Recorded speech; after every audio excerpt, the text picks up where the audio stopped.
network, and the same question came, which I thought was an opportunity to clarify the issue. And I went on to say there was this report where people say, oh, people should die, the coverage will suffer, and that's not what I said. I wanted Liberia to prosper. A news outlet called DN Liberia doctored my recording, and left the part of where I say this is not what I said, people said this, and posted it yesterday on Facebook as though I'm so irresponsible, and that was a statement that I made. Immediately when I posted that my lawyers would contact them, they did a retraction and apologized. And then they started calling me, other police here called me, people called me in the media landscape that I should accept an apology. My lawyer is still reviewing the issue. We do not want the media to see politicians are cracking down on the media, but we expect the media to be responsible. We all know you may have a political interest, but if you have a political interest, come as a politician and express a political interest. Don't go on the umbrella of journalism and try to blackmail people. So two of the editors from the DN Liberia called me yesterday to apologize. We did a rebuttal, they did an apology, but I want the media. We are responsible people. Say what we said. Don't go and doctor something because you want to satisfy a particular political class. That information went viral. People from the region were calling me, my police were calling me, my family were calling me, and that when I approached them, that does not represent me. We have our diversity here. We joke each other, we laugh, we do things, but I don't think anybody, not to say me, will want evil for this country or for this country not to prosper. I want to make that point clear today, and I'm happy the media is covering it. GM Liberia, they called yesterday, they apologized, they did a rebuttal, and I will consult with my lawyer if we should pursue further action or let it be. I'm asking the press to remain responsible. Take your political side as an individual, but when you use a nomenclature of journalists, be responsible. It was very irresponsible of DN Liberia, and I don't think it's fair to the political and media landscape of our country.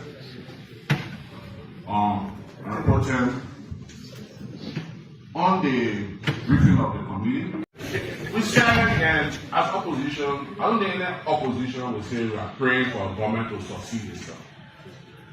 And that statement was misconstrued by some people in the political space, of course the media landscape, as wanting the country to fail, or the government to fail in hardship in the country.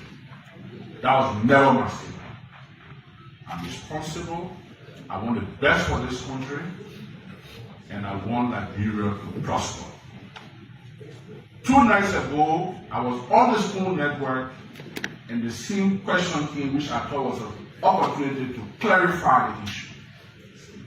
And I went on to say there was this report where people say, oh, people should die, the coverage will suffer, and that's not what I said. I wanted Liberia to prosper. A news outlet called DN Liberia doctored my recording on this peer exchange. We cannot overly emphasize on what Councillor Abdul said, considering the fact that we know there's always a first step to every beginning. We don't want to reach to Ghana knowing that they are far ahead, but we want to tap into what Sierra Leone has been doing to reach to where they are. So when we heard about this meeting to be here today, we embraced it because it's a shame to say that we are total number of 103 members of the House of Legislature, both the Senate and the House of Rep. And the women that we have, the total number, we are 11 persons. And considering the way our system is built, we have to go through the voting process to have some of the bills. We said, and as opposition, I don't think any opposition will say we are praying for a government to succeed itself. And that statement was misconstrued by some people in the political space, and of course the media landscape, as wanting the country to fail, or the government to fail in hardship in the country. That was never my statement. I'm responsible. I want the best for this country, and I want Liberia to prosper. 2 nights ago, I was on the Spoon Network, and the same question came, which I thought was an opportunity to clarify the issue. And I went on to say there was this report where people say, oh, people should die, the coverage will suffer, and that's not what I said. I wanted Liberia to prosper. A news outlet called DN Liberia doctored my recording, and left the part of where I say this is not what I said, people said this, and posted it yesterday on Facebook as though I'm so irresponsible, and that was the statement that I made. Immediately when I posted that my lawyers would contact them, they did a retraction and apologized. And then they started calling me, other police here called me, people call me in the media landscape, that I should accept the apology. My lawyer is still reviewing the issue. We do not want the media to see politicians are cracking down on the media, but we expect the media to be responsible. We all know you may have a political interest, but if you have a political interest, come as a politician and express a political interest. I didn't know when I work for British Africa. I'm concerned if... And to add what we have to that, and that's what we are reporting on. Yes, I will say we should panic, but we should be concerned, given the historical nature of infection transmission in the region, particularly looking at our Ebola history and the immediate COVID transmission, which was a pandemic. So for any reason, we should always be concerned, for which the National Public Health Institute has engaged in strong border surveillance, as always, but then we enhance it when there is this outbreak. At the ports, zero ports of interest. We all know with the African situation and many places we have porous borders. So there are things that may be beyond our control. But we'll continue to do the best we can to monitor those official transit points, and from awareness that we are able to inform people when they see these symptoms, that they will be able to report them. And we've been pretty well doing well in that respect, because most of the cases that we've been having were cases reported to us from outside that we didn't go out to see. So that shows from the RCI and the awareness pillar what has been done. And of course, with the 0 cases, you can also see what has been done from the management standpoint. So it's like we said, it's a holistic approach. So yeah, we are concerned, but we're not panicking. Evan? Yeah, Dad, my name is Edwin when I work for British Africa. I'm concerned if a pregnant woman is infected with this virus, what is the risk of the unborn child? Well, from the science, we know that there are certain viruses that are transmitted vertically, and there is that chance. So the best to do is, the earlier we detect, the earlier we begin to manage, the better it will be for the unborn child.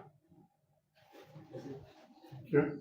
Yes, so my name is Johnson Batoma. I report for True FM. I'm concerned about symptoms. Usually during Ebola, during Corona, people have particular technical symptoms to look up to before you put yourself to the healthcare or nearby healthcare system. So what are symptoms that we should look up to before you put themselves? Okay, and I kind of, when I gave it, I left that out for others to add, and Dr. You added that. So we can state for emphasis. You will restate that for emphasis purposes, okay? In this outbreak, the suspicion for monkeypox should be heightened when we notice unusual rash on the skin of any individual. These rashes might be accompanied by fever, headache, weakness, loss of appetite. So once we see any unusual rash will be the red flag or the telltale sign. We should begin to think, because we're in an mpox outbreak, we should begin to think mpox, alert the nearest health facility. Someone in the community has rash on the skin. Can you come and help us to look at it? Is it mpox or not? Then the health facility will come in and take it up for you. If they strongly suspect it's mpox, they will take samples and send it to the lab. But if they see and they're convinced that it's not mpox, they will still offer care for the patient. Thank you for the question. So those rash that we're talking about are those bumps, big, right? Those big bumps. And for mpox, you will find it in the palm. You know, it's different from smallpox. Somebody put something on, I had to tell them to take it out immediately because they were seeing chickenpox infection inside you. I said, we never heard about that. Please take that down. They took it down. Good old friend. So that's the difference. But anytime you see those, somebody start having those bumps on the leg, you saw on the video. Right? Yeah, that's a classic. Yeah. So let me just ask. The reason why Bumps will be bigger.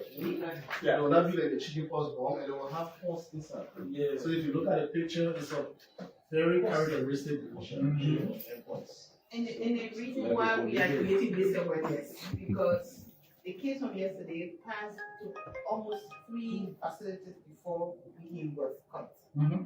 So imagine if he went to this hospital, he was detected of something else, he went to another hospital, he went to another hospital, he went to 3 different facilities. So we just need to, adhere to everything as the DG said and Dr. Neiman said. There are classical signs of mpox if you see them as citizens, healthcare workers, we should raise concerns so that we don't miss out on those cases. Because if we had seen him, he'd been from one facility almost like 4 or 5 days. So imagine those contacts that he came across. So he'll be treated at this facility for something else, treated here. So as they said, the classical symptoms, just look out for them in our communities, in our places of work, in facilities we see them, we should invite the nearest healthcare centers or healthcare workers. that we need to ensure that there are more women representation at the table. But how can we compete with the men? How can we have them to be a true he for she, as she probably said a few minutes ago? So we want to tap into some of those things to see how they become applicable to Liberia, so that when we come back on this table again, we will come back with our number increasing. Over the years, we have been having women replacing women, being at the same number 11 out of 103, which we think it is very absurd for this current days that we have, with a lot of education that we have ongoing, expressing the importance of women being at the decision-making table. But we cannot achieve it easily because of our back-camera system that we have. But we believe that if we tap into the procedures, the lesson learned from Sierra Leone, we can apply that to our own society and see how we can make the difference. So it's such an honor, a privilege to be here. I want to say thanks for the reception. It is actually welcoming, and we look forward to having a fruitful meeting while we listen to all of you. Thank you on this peer exchange. We cannot overly emphasize on what Councilor Bill said, considering the fact that we know there's always a first step to every beginning. We don't want to reach to Ghana knowing that they are far ahead, but we want to tap into what Sierra Leone has been doing to reach to where they are. So when we heard about this meeting to be here today, we embrace it, because it's a shame to say that we are total number of 103 members of the House of Legislature, both the Senate and the House of Rep. And the women that we have, the total number, we are 11, only 11 persons. And considering the way our system is built, we have to go through the voting process to have some of the bills that we need to ensure that there are more women representation at the table. But how can we compete with the men? How can we have them to be a true he for she, as she probably said a few minutes ago? So we want to tap into some of those things to see how they become applicable to Liberia. Don't go on the umbrella of journalism and try to blackmail people. So two of the editors from the DN Liberia called me yesterday to apologize. They did a rebuttal, they did an apology, but I want the media. We are responsible people.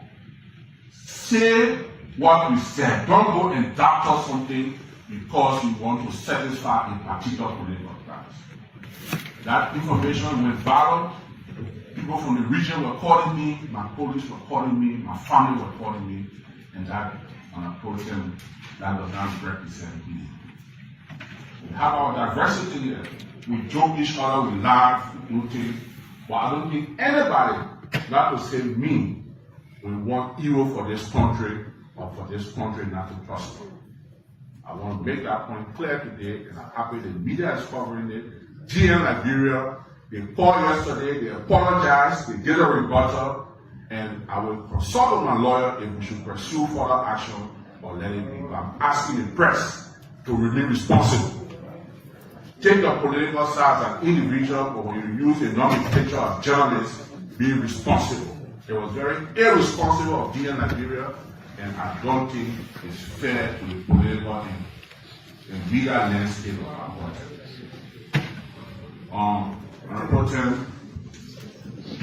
On the briefing of the committee, we said, and as opposition, I don't think any opposition will say we are praying for a government to succeed itself.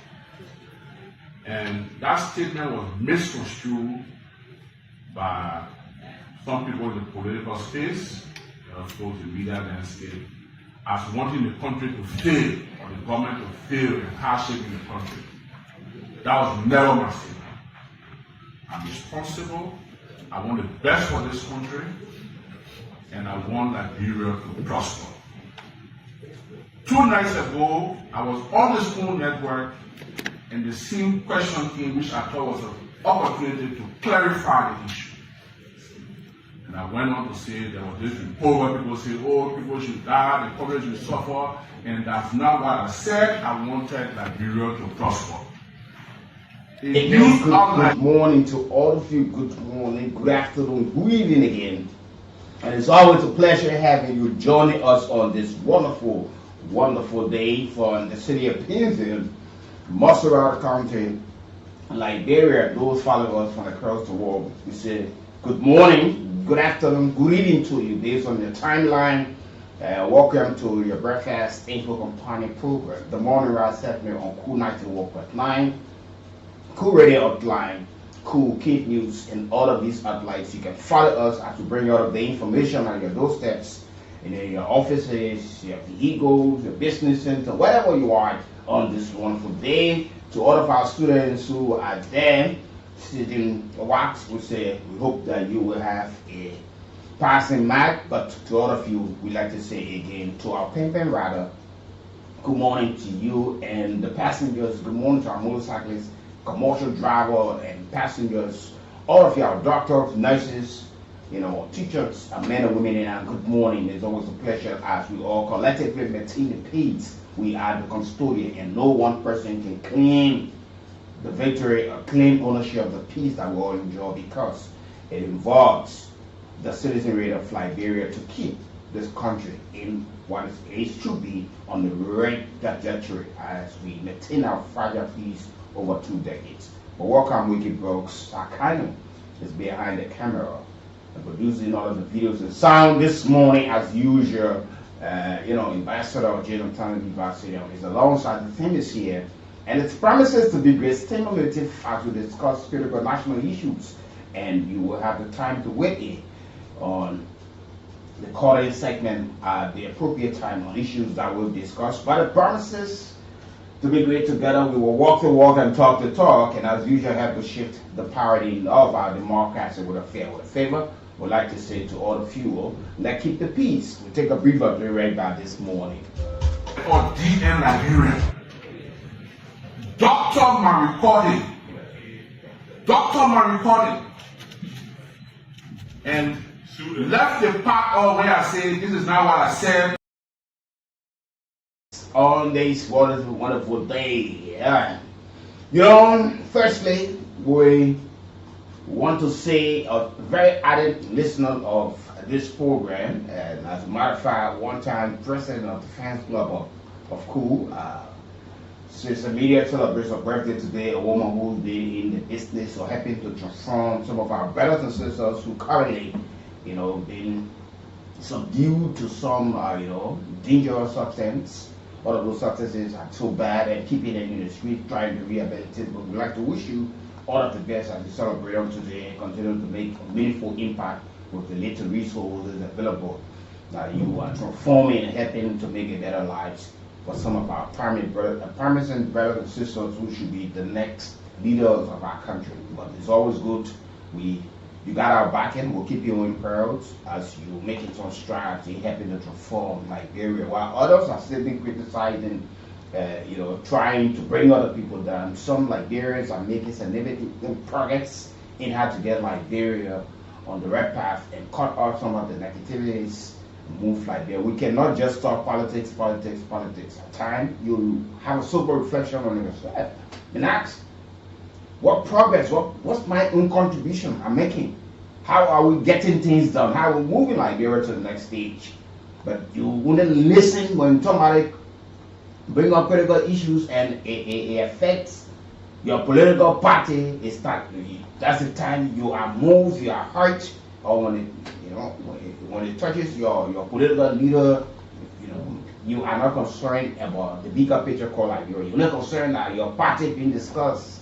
Your political leader said this or was involved into this. That's right. But what's your blueprint? What's your contribution to Liberia? This country, as usual, I will always say, owes or nothing.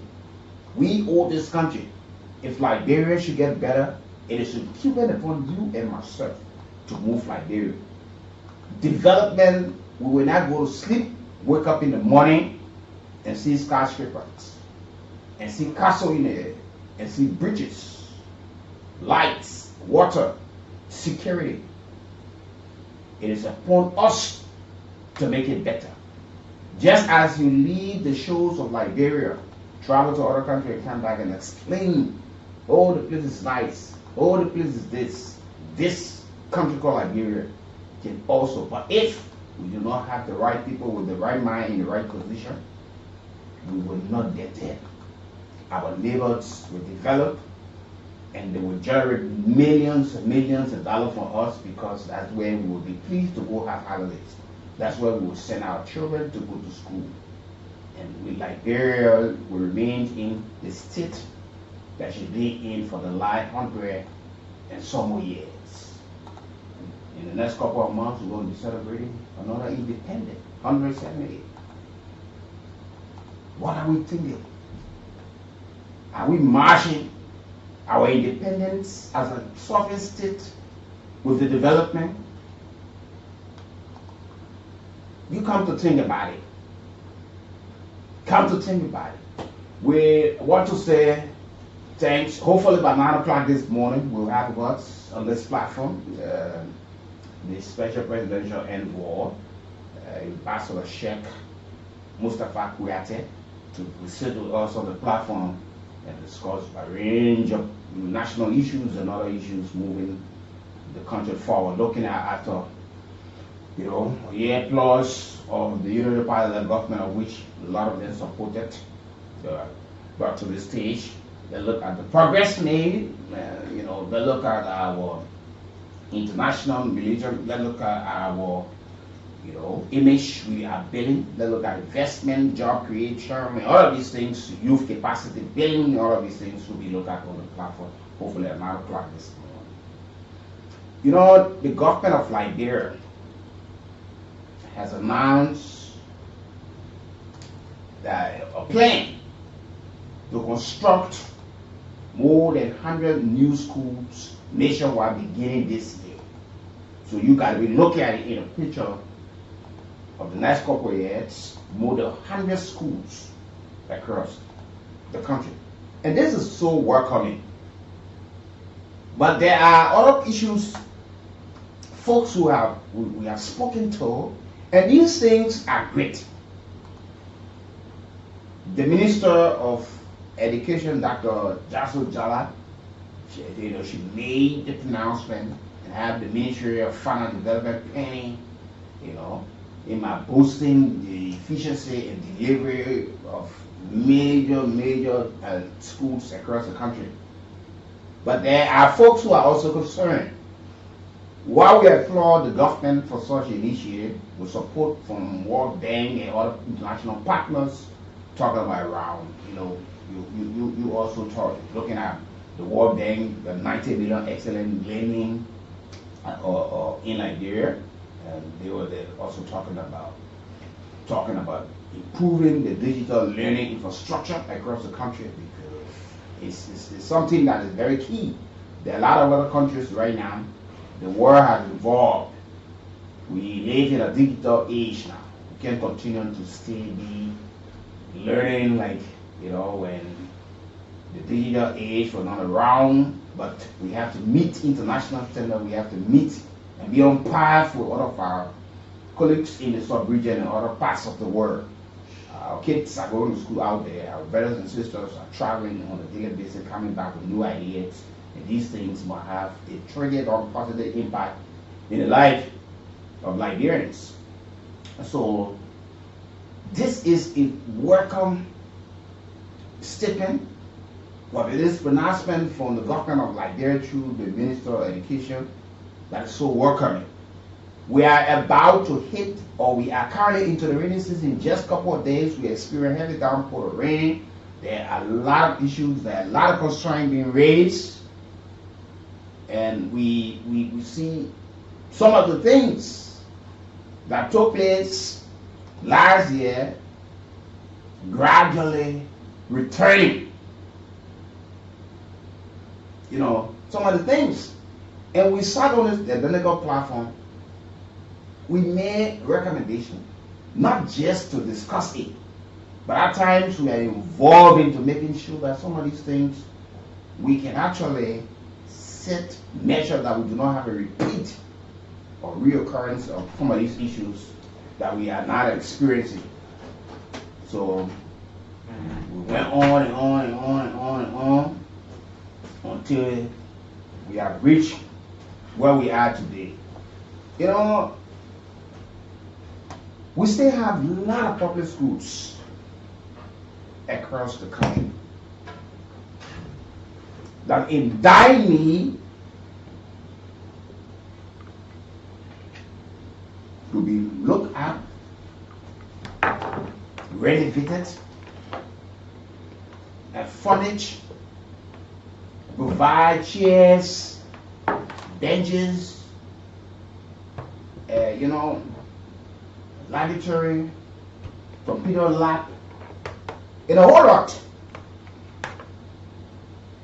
And these are some of the challenges most of the schools are faced with in this country.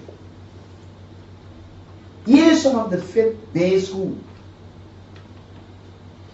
They are still not meeting the standard. But the fees are high. Then you come to think about government-owned schools. And this is very key. That's why we thought to bring it up this morning. We know some of you might want to get vexed, but it only hurts when you are not doing the right thing. We're into the rainy season. At times, the president will say the Ministry of Information, the Ministry of Education or the Ministry of Finance to provide the necessary funding. That some of these things are handled. Today, some of the government schools are lying in ruins, yet to be renovated. Some of the schools in the rural counties, in towns and villages that were built by some of our partners are there. The structures are there. Maintenance very poor. There are leakages all over some of the public schools yet to be painted. And we are talking in the next couple of years, beginning this year, to build over 100 more schools. The ones that are available right now, are we maintaining them to the standard that we can add more, or we could just be making these pronouncements or wanting to have overburden our financial weight? The envelope seems not to be very big, but yet we want to expand. We're talking about putting hundreds of teachers, qualified, competent, and trained teachers as well on government payroll. We have to look at, there are a lot of things to look at into it. We are faced with some of the challenges of teachers going in the rural parts to teach. Not that they don't want to go. There are a lot of them that, will say, we want to go. But with the little salary and no housing unit, electricity, medical, those things become a serious stumbling blocks in improving the sector. Until we can address these key issues, the structure will come for nothing. The structure will come for nothing.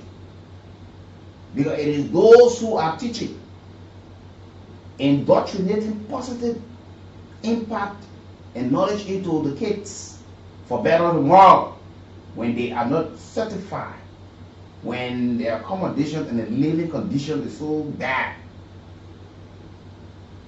they will abandon those schools and return to nearby counties where they will have easy access to come to Monrovia, to Painesville, Douala, and other places to see the family. So if you took a teacher from here and send this teacher in Sindo to one of the government schools and pays him or pays her $150 and expect at the end of the month, because it has become something almost so entrenched into our society now that when the month comes to an end, you have to wait for the following month before receiving a light or receiving your pay. So the man is in family. He has a family that is back in maybe Riverside or Bond County, Lofa, or Grand Bassa or for Montserrat. Because of low salary, he has not been able over a period of time to build a house of his own. So he will rent from the salary that he earns every month or she earns. We have to send money back home for the upkeep of the home. The kids are going to school. You have to send money back again for feeding, medication, and you have to pay your rent where your family is. And these are some of the challenges that we have seen in time past and present. Government seems not to be doing too much in that direction. We're going to be honest. Government seems not to be doing too much in that direction. You see, in other countries, there are housing units built for low-income earners. And the way we assign our teachers across the country, we don't take too many things into consideration. Except we are more focused on the DEOs, the CEOs, even some of the DEOs or CEO they are still faced with a lot of challenges in getting to some of the public schools. Access to rural towns and villages are disconnected because of bad roads. Some of the concessions that we sign, our folks do not take some of these things into consideration. You hear, oh yeah, we'll build roads, we'll connect the next time and this time. We'll make sure we have, we'll construct bridges that the kids will have easy access to the next time where you got a public school. You took somebody like the Eastern from Oswald and sent him in Grand Creek County to the government school there. That's the assignment. Minister of Education gave him an assignment letter. He's the teacher or he's the principal. You just want him, you gave him that letter, he goes there and starts to look for shelter from the little monthly earning that he or she receives. We are not addressing a lot of key issues. We are more concerned about having more structures. What are those to maintain? The ones are inexistent. Nobody says it's bad. But we must have systems put into place that if you, as Ministry of Education, and sending teachers from here to other countries, or taking in-service teacher for the volunteer teacher college to go to other parts of Liberia to provide knowledge, they must be accompanied with all of those things that keep them in a comfort zone, that will allow them to provide sound and quality education. The man goes and stands in the class, he's thinking about his family that he's left behind. They have not eaten. He received a call. He himself, he's sleeping in a one room that he has already gone or she's gone there, and renting will have to go again, buy a mattress, looking for one bucket, towel, toothbrushes, toothpaste, to look after his or herself. So it is not just for us as government. We need to address this matter, and this goes across to all of the ministry agencies, to all of our key sectors. These fundamental issues are not yet being addressed.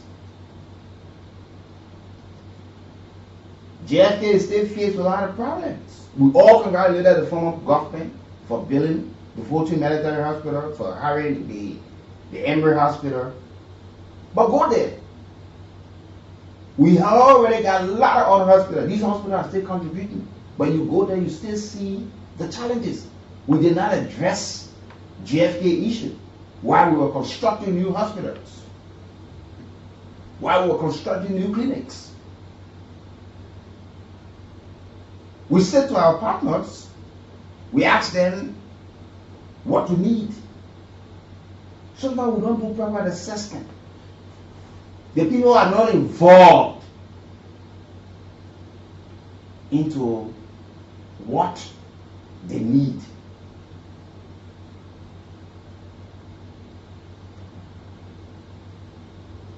We have heavily depended on aid coming from outside of Liberia. Our partners have been able to help us a whole lot, but now you see the financial gap created by the shutting down of a lot of other aid for international partners, especially USAID. We've been doing a whole lot, including some of our teachers. They were being paid and heavily supported by USAID. Today, we are faced with so many problems. And government in time past and present have not done much planning for exit strategies, just in case when these people shut down. What next? We saw typical example and we did not learn from it. We saw people fronting for power and we're not looking at the drawdown of the United Nations into Liberia. They have thousands of Liberians in their employ. Where government was not feeding that way. But we were not thinking. We were not planning. And political actors were only running campaign. Oh yeah, and when they got there, when they started to draw down, people leaving, jobs being cut, they realized that the political side of it was the more key issue. And they were not looking at the economic side. That if army draws down, where do we create the jobs from that will, consume or absorb these Liberians who will be jobless? We are looking at politics. The way we have played politics in Liberia, it is where we got this country today. We are always in a haste to make political statements. And when we are given the chance, it becomes something else.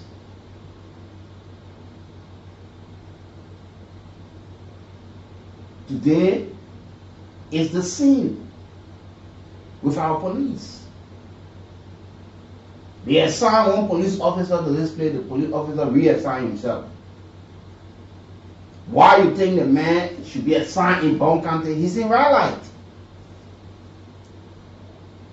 Where it's much easier to get $5 or $10 to help his family. We should be building for our teachers. We should be building for our military personnel. These are fundamental issues that we have not taken our time to sit, to put the technocrats together and draw a proper plan. Take for instance, Painesville, the largest city in Liberia, very populated as well. Somebody lives one time and the DOs and the CEOs will not even take into consideration, not wanting to know where this person stayed. You were assigned a man to carry that public school. How he gets there, that's not your concern.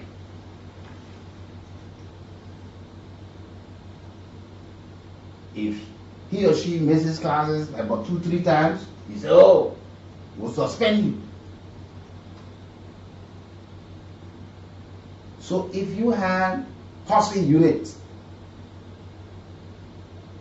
for all of those who are teaching the public school in one time, in Kenya, where those teachers who are teaching have access to a living place that they do not see burden.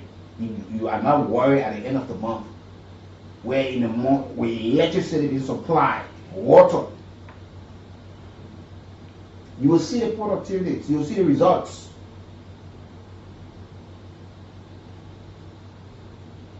Police officers will transport themselves for the little salary they earn. They feed themselves. They are renting. Police barracks.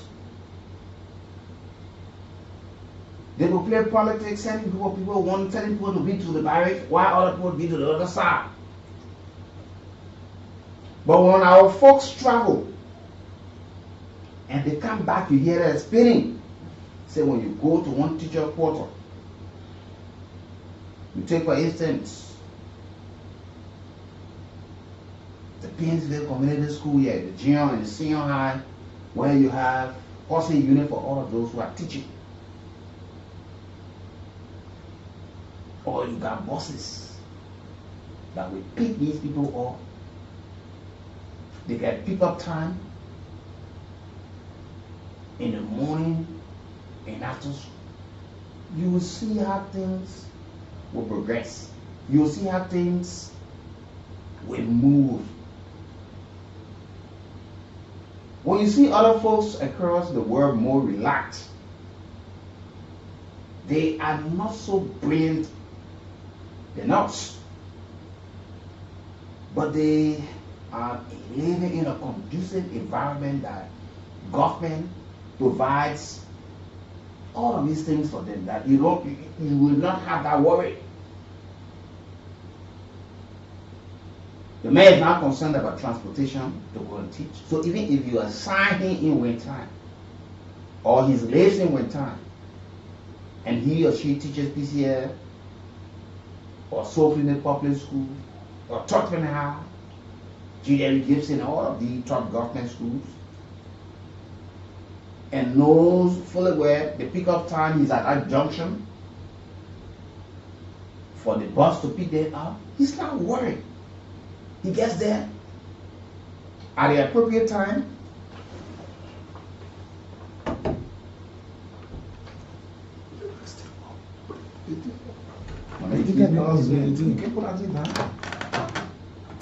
So that when we come back on this table again, we will come back with our number increasing. For everybody. And these burdens will be taken off these people. As we're making an analysis, we are also advising government to give some sense of direction. You know, so we need to see all of these things as something that we all, as Liberians, as a people, and take politics out of it. Let me take this short break quickly. Over the years, we have been having women replacing women, being at the same number 11 out of 103, which we think it is very happy on this peer exchange. We cannot overly emphasize on what Councilor Bill said, considering the fact that we know there's always a first step to every beginning. We don't want to reach to Ghana knowing that they are far ahead, but we want to tap into what Sierra Leone has been doing to reach to where they are. So when we heard about this meeting to be here today, we embrace it because it's a shame to say that we are total number of 103 members of the House of Legislature, both the Senate and the House of Rep. And the women that we have, the total number, we are 11 only, 11 persons. And considering the way our system is built, we have to go through the voting process to have some of the bills that we need to ensure that there are more women representation at the table. But how can we compete with the men? How can we have them to be a true he for she, as she probably said a few minutes ago? So we want to tap into some of those things to see how they become applicable to Liberia, so that when we come back. He goes to the bank at times after 3-4 months, where his money, you know, if the account has increased, he will take the money and buy a parcel of land and start to construct his own dwelling place.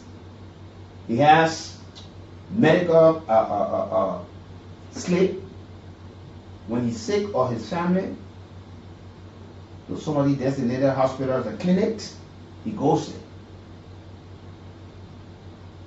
But if we would not put these things into place and construct these things, because the next time when you say you're assigning this teacher to this county, and that teacher start to feel that, look, going there is not the thing, but where do I go to stay? when there's no teacher quarters there.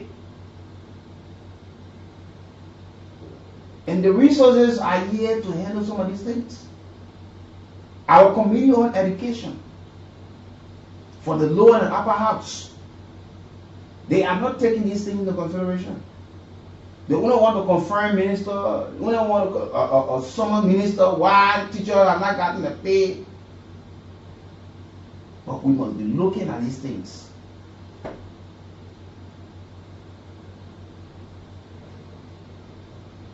We must. There are too many things we don't have plan for in this country. Especially our elderly people as well. The state do not take care of the elderly people.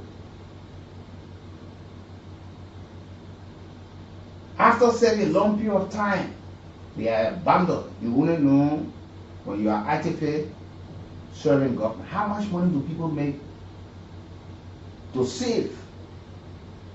You can save money and starve yourself and die. You can save money in your kids at all school. You can save money in your landlord sitting at your throat. So sometimes we mock people. So that means you're a teacher for more than 20 years, but you're unable to pay one house. Remember in the police for this X amount of years. But nothing being said, nothing being done to transform his life or her life. Government needs to redefine and redesign some of the strategies if we have to attract more teachers who are qualified into the liberal counties to help boost the educational sector, that our kids go and see some of the structure there far better than some of the structures we got in Mosul. Good morning, brother. Good morning, and a pleasant welcome to the folks this morning. And the government plan to have about 100 schools built across the country. The Ministry of Education, with the support to the Ministry of Finance, has talked about boosting efficiency and development and service delivery across Liberia. And Flash Liberia have said that they are in support with this process. The Minister, Dr. Jala, revealed that the World Bank is going to pump about 90 million students in learning Liberia Excel project.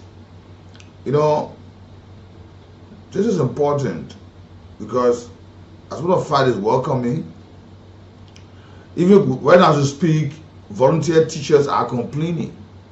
There are some who have stayed so long, promised to be placed on government payroll, and they are not up to this time being placed on the payroll. They are still crying. They are still asking government to look the direction, and it's still an issue. So one thing you must understand, that building these schools, we have to have teachers in these facilities to teach students that will come to those areas. It's important. Remember back in the days of former President Ellen Johnson Sirleaf, there were several infrastructure erected across the country, but some of them, based on its location, areas where it was placed, some of them were lying ruined. Some of them have to be used for some other purpose because the care weren't. Like you mentioned earlier on, teachers sent to those far to reach areas where they have to find their own lodging from the income made. They have to look for their own food. They have to cater down to their families who also have such a similar needs also. It has been so challenging. And it is an issue of not just to have these structures, but to have a very comprehensive process put into play that these institutions can be catered to. Like you said, teachers are very much an important factor in this process.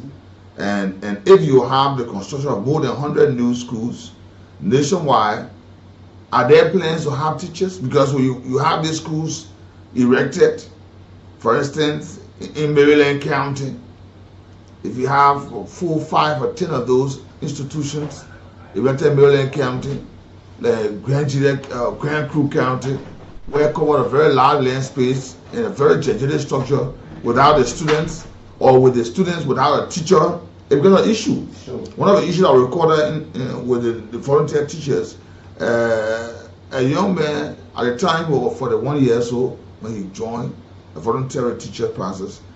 He served pretty close to 15 years. And when the CSA went there for employment, they looked and they said he was too old. They said he old. He old. So it became frustrating.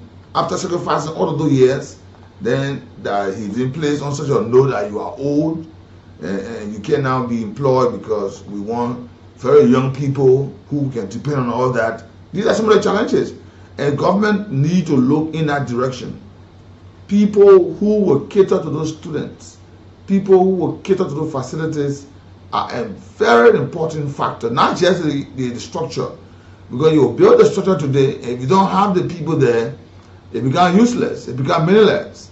And those monies that were spent will then go in the thin air, and you have to look for money again to refurbish those structures to make them the way it should be. So it's important that government look in the direction. And to some extent, Ambassador, we gotta be honest. We are not just so much short of structure. There are a lot of structures you got, but these structures that we're talking about, the maintenance aspects and the morale of those who are teaching, the capacity, what are we offering there? Because it's troubling when somebody is working and the conditions seem not to be improving, and the little pay on check at the end of the month is used for transportation fee, medication, or even if government is to buy medication, you get a medical slip, at a certain level you have to go and carry extra money to meet up to come with the kind of a treatment that you may be receiving. And so these are some of the issues. Who told you we can attract qualified, competent teachers in every part of this country? The very issues that you will be trying to curtail, you will be encouraging it. You'll be encouraging it. If you don't have those teachers cater to, that they can cater to the students, it becomes a very serious issue. It becomes a very, very serious issue. And it is important that government look in a direction. He said, we're not short of structures. There are structures in some areas, but who to maintain those structures? Who to maintain those structures becomes a serious problem. And the government needs to look at it. It's not, like we said earlier on, it's not just about building the structure. It's not just about building the structures, but the need, catering to the need of those that will take care of those structures is very important. You can't put teachers somewhere and they are all concerned with volunteer teachers. Like how I faced the issues in Maryland County, there was a school there with just about 2 or 3 teachers employed, and they were trying to help the students in those areas, but they were hugely challenged. They were challenged to the extent that to find materials, benches, chairs for students, they couldn't get it, and the facility lied in a very deplorable condition. They needed materials. That only the area that I saw evident with teachers using the dry cassava to teach, because at times the little they can get, they tax themselves, tax other people to get stationaries, chalks, just to have those students getting some education. But they were challenged, and these are just some of the issues we face with. And government need to be very much proactive. It's not just about going to post structure somewhere. We go into Nima County, this place post school. We go into Grand there, this place there, those high school there.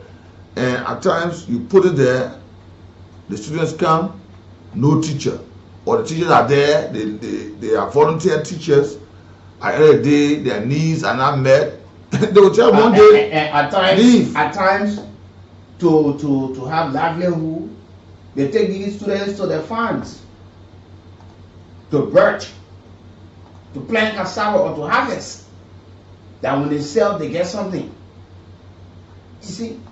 And even the maintenance of this structure, just in Mosovado, some of the public schools are being faced with a lot of challenges. During registration, fees are collected and sent to the Ministry of Education. But the latest for operational costs to delay. And that's why some of the teachers in the last couple of years, or school administrators, they were concerned that they create an account, what will go to the Ministry of Education and go there, what should go into the school account, that they do not wait for all of the bureaucracy before stationery and other things start to go to these schools. It's not just about touring, because this is something that have become so habitual and entrenched into our sector, our various sectors in Nigeria. Once one person becomes minister of this, they hit the ground running.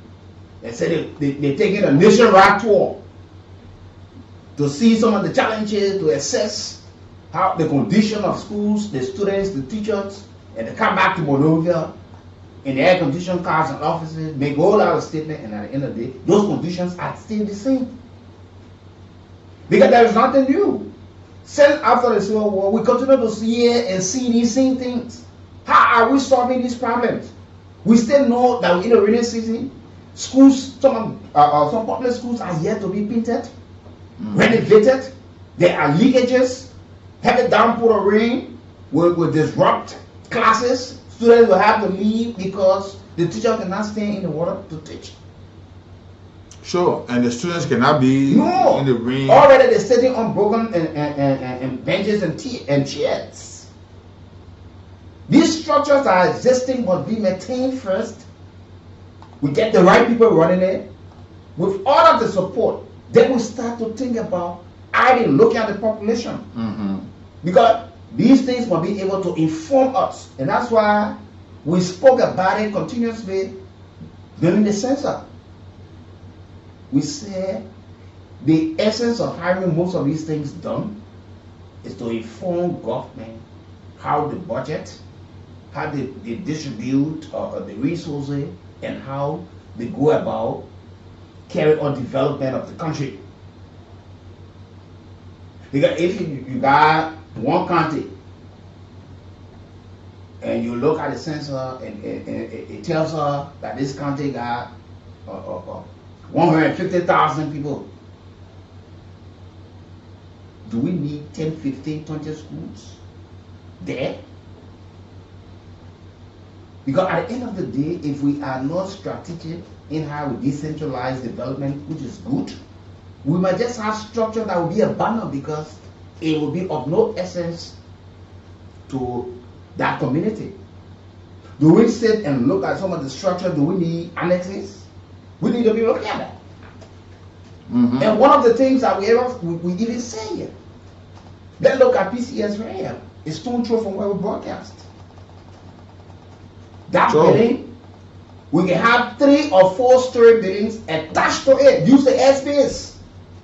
We don't need to say, oh, gotta go find somewhere new. And this is one of the things that I think government been lacking over the period of time. Creativity.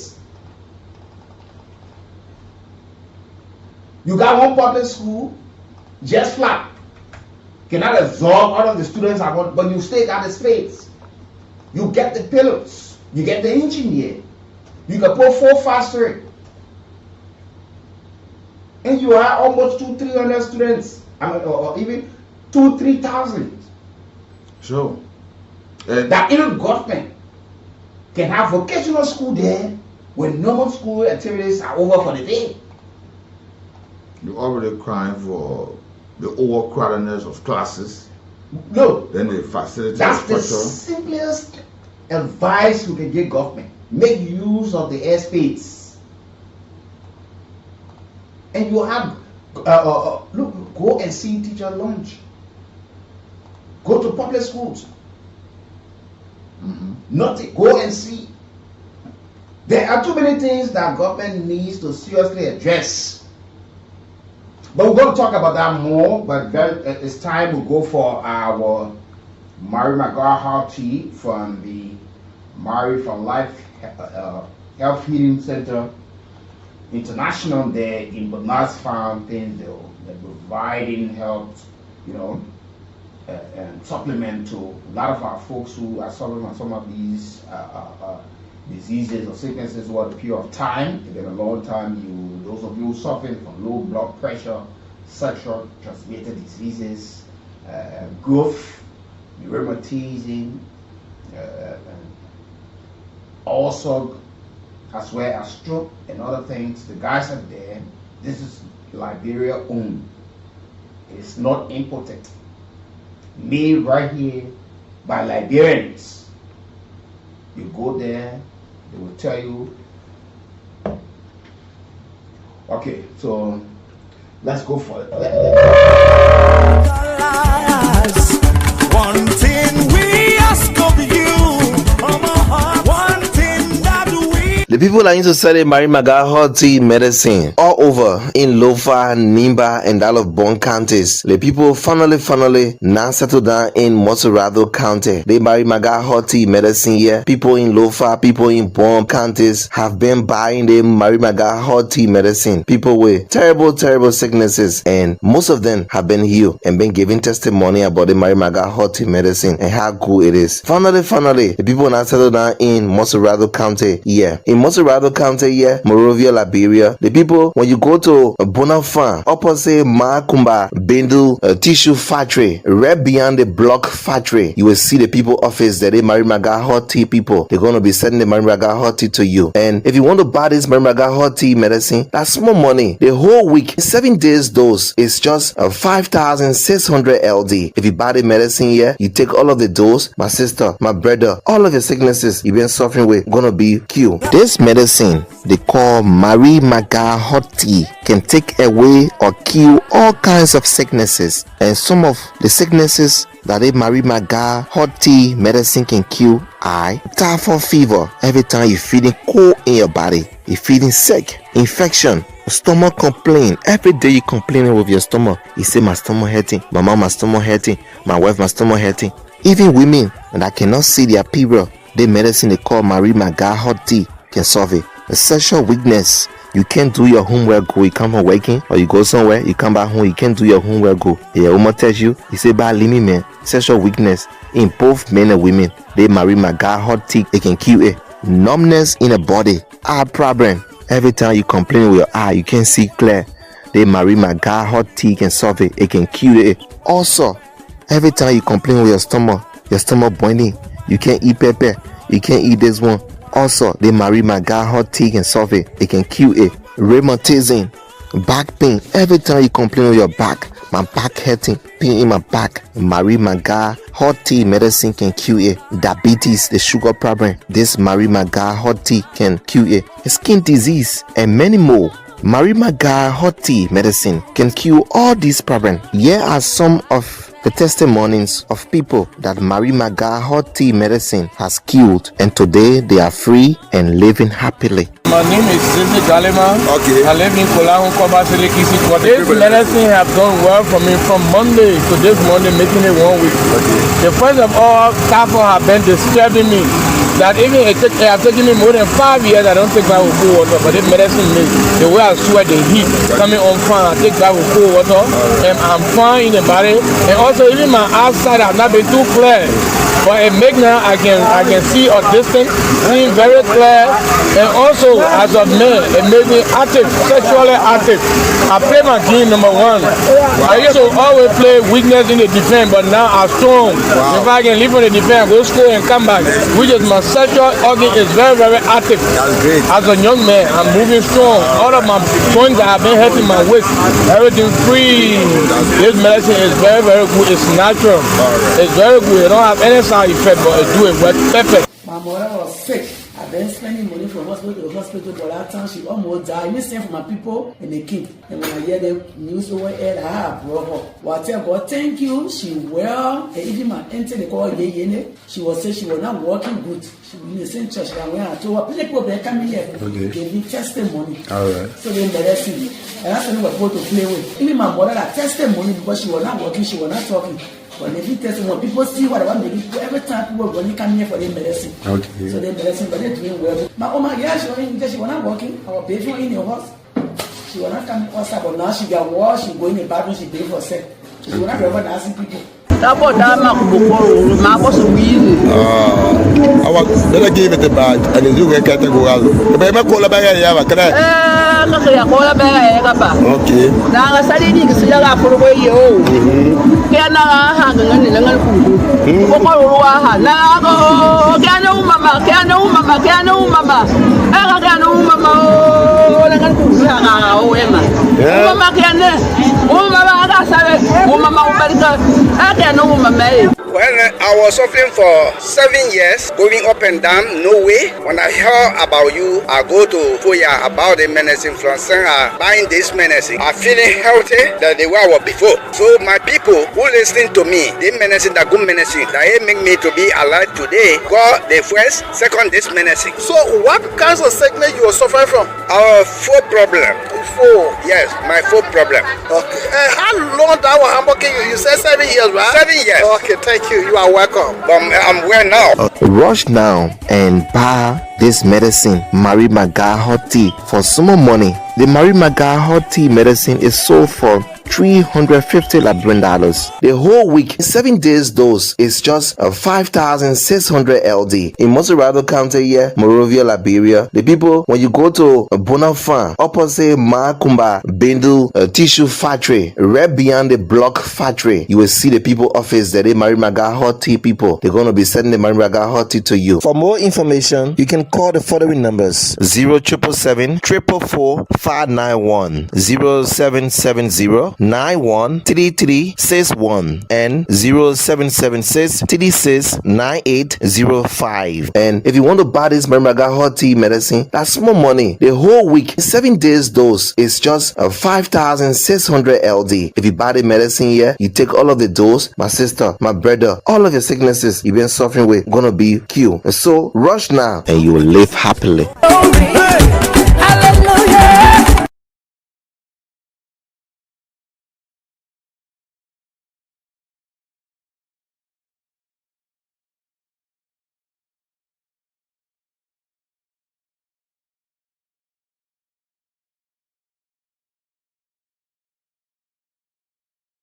It's in the Banas Farm area. There are a lot of testimonies already coming through. It's important that you try this time. And Maramaga is a supplement. We have said several times. Very easy to drink, and they help clean the body.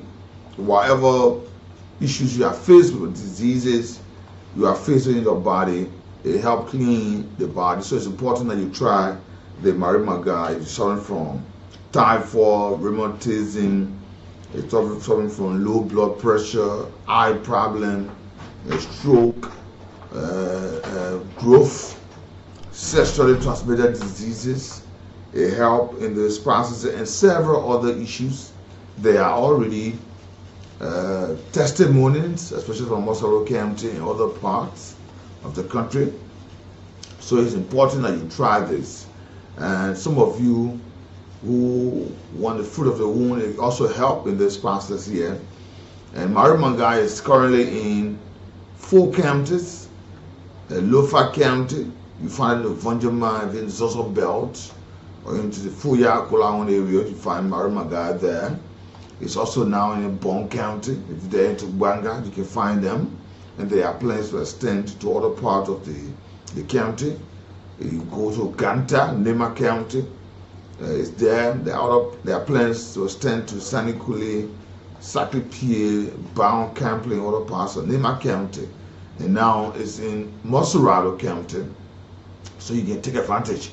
But it's only at the Banasfa end, opposite the Kumabeno and Son Tissue Factory there. There's a road in, just about a minute or 2 walk, and you see the building, the fence, and then you can be greeted by this thing here. And Marimaga is a supplement, like I said to you, and I demonstrated exceptional standard water of curing several diseases with about 100% free of any recognizable side effect. So it's good that you try this process. Whatever you are being faced with, please, you can try the Marie Maga, the hot tea, and remember they will give you all of the instructions. That's the reason why we have said to you, go to the office.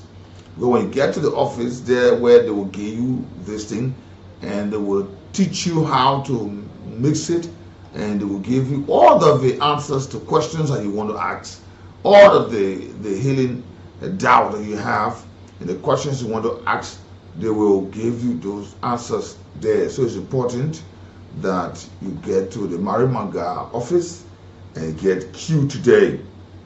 You know, it's important because more often there are some other issues we face where we don't know the solution, and you see it persisting onto you.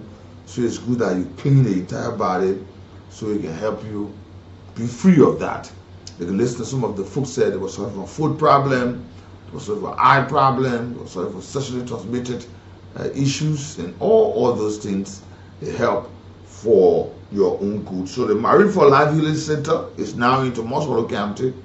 You can go there at the Banas Farm area, and right opposite the tissue factory. You get this, and we'll love at this time to give you some numbers that will help you when you are on your way there, or for direction, for questions to be answered.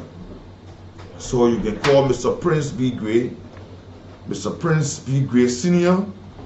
The number 0776 369 805, 0776 369 805, and 0888 856 776. 0888 856 776 are the numbers for direction or for question answering. You can call these numbers and your quest will be satisfied on this process. But Marie Maga is in town, and there are just some simple rules for Marie. The hot tea, remember, if you're taking it, you cannot drink, smoke, or eat cola, or the snow, or whatsoever it is. You have to avoid these things. And 1 week dose is about 5,600. Can help you. So by the time you finish your first 1 week, the second 1 week, you see yourself realizing some very serious changes into your body. So it's important that you get to Marie Maga. It's right here in Moswell County. It's the Banas Farm area, and there are plans to extend to other parts of close. Yeah. So let's say thank you, and Marie Maga is our proud sponsor. Let's take this break. We'll come out and go to the lines to talk to you this morning. A pleasant welcome.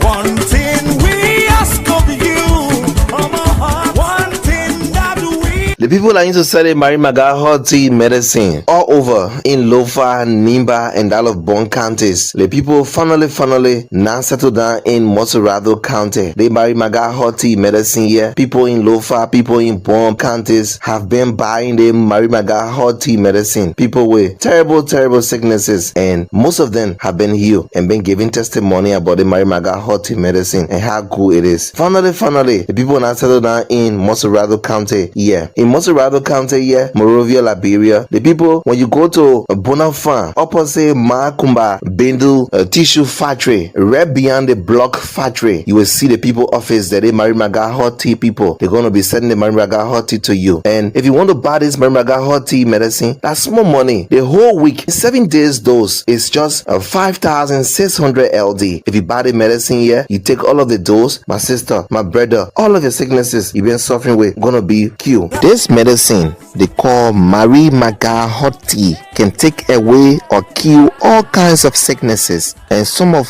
the sicknesses that a Marie Maga hot tea medicine can kill are typhoid fever. Every time you're feeling cold in your body, you're feeling sick, infection, stomach complaint. Every day you complaining with your stomach. You say my stomach hurting, my mom my stomach hurting, my wife my stomach hurting. Even women that cannot see their period, the medicine they call Marie Maga hot tea can solve it. A sexual weakness, You can't do your homework, go. You come from working or you go somewhere, you come back home, you can't do your homework, go. Your woman tells you, say, "Bad limit, man." Sexual weakness in both men and women. They marry my guy, hot tick, it can kill it. Numbness in the body, eye problem. Every time you complain with your eye, you can't see clear. They marry my guy, hot tick and solve it. It can kill it. Also, every time you complain with your stomach boiling, you can't eat pepper, you can't eat this one. Also, they marry my guy, hot tick and solve it. It can kill it. Rheumatism, back pain. Every time you complain with your back, my back hurting, pain in my back. Marry my guy, hot tea medicine can cure it. Diabetes, the sugar problem. This marry my guy, hot tea can cure it. Skin disease and many more. Marry my guy, hot tea medicine can cure all these problems. Here are some of the testimonies of people that Mary Maga hot tea medicine has killed, and today they are free and living happily. My name is Zizi Galima. Okay. I live in Kolahu, Kobasile, Kisi. This medicine have done well for me from Monday to this Monday, making it 1 week. Okay. The first of all, Kafo have been disturbing me. That even it have taken me more than 5 years, I don't take bath with cold water, but this medicine makes the way I sweat, the heat coming on fine, I take bath with cold water, and I'm fine in the body. And also even my outside have not been too clear. But it make now I can see a distance, seeing very clear, and also as a man, it made me active, sexually active. I play my game number 1. Wow. I used to always play weakness in the defense, but now I'm strong. Wow. If I can leave on the defense, go school and come back, which is my sexual organ is very, very active. That's great. As a young man, I'm moving strong. All of my joints that have been hurting my waist, everything free. This medicine is very, very good. It's natural. Right. It's very good. It don't have any side effect, but it do it well, perfect. My mother was sick. I've been spending money from hospital to hospital, but that time she almost died. Me sent for my people in the king. And when I hear the news over here, I have brought her. Well, I tell God, thank you. She well. And even my auntie, they call her, she was saying she was not working good. She was in the same church. And when I told her, people they come here, gave me testimony. All right. So they embarrassed me. And that's when we were supposed to play with. Even my mother had testimony because she was not working, she was not talking. But they did testimony. People see what I want to do. Every time people when they come here for their medicine. Okay. So their medicine, but they're doing well. My mama, yeah, she was not working. I was paying for in the house. She was not coming outside, but now she got washed, she go in the bathroom, she pay for sex. She was not ever asking people. I was better give it a bag and you get a go out. The baby call a bag. Okay. Now I studied Nicosia for a way. Can I hang on the little food? Now can no mama, can no mama, can no mama. I can no mama. Mama can. Oh, mama, Well, I was suffering for 7 years, going up and down, no way. When I hear about you, I go to Foya about the medicine from buying this medicine. I'm feeling healthy than the way I was before. So my people who listening to me, the medicine, the good medicine, that make me to be alive today, got the first, second this medicine. So what kinds of sickness you are suffering from? Our foot problem. Foot? Yes, my foot problem. Okay. How long that was Hamburg? You said 7 years, right? 7 years. Okay, thank you. You are welcome. I'm well now. Rush now and buy this medicine, Mary Maga hot tea, for some more money. The Mary Maga hot tea medicine is sold for $350 Liberian.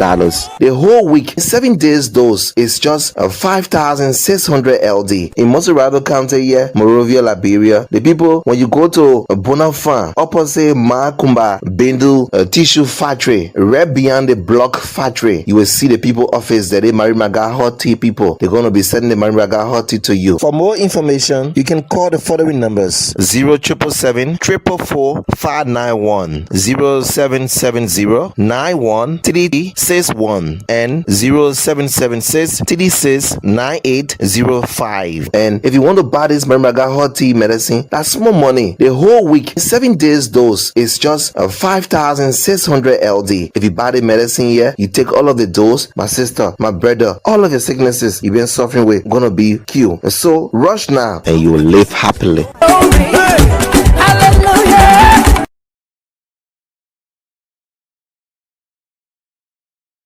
Nice fine community, you will certainly, and you follow all of the numbers that have been read, You can also go there and ask some of the questions, and they will explain to you, even teach you how to take in the dose, what the do's and don'ts.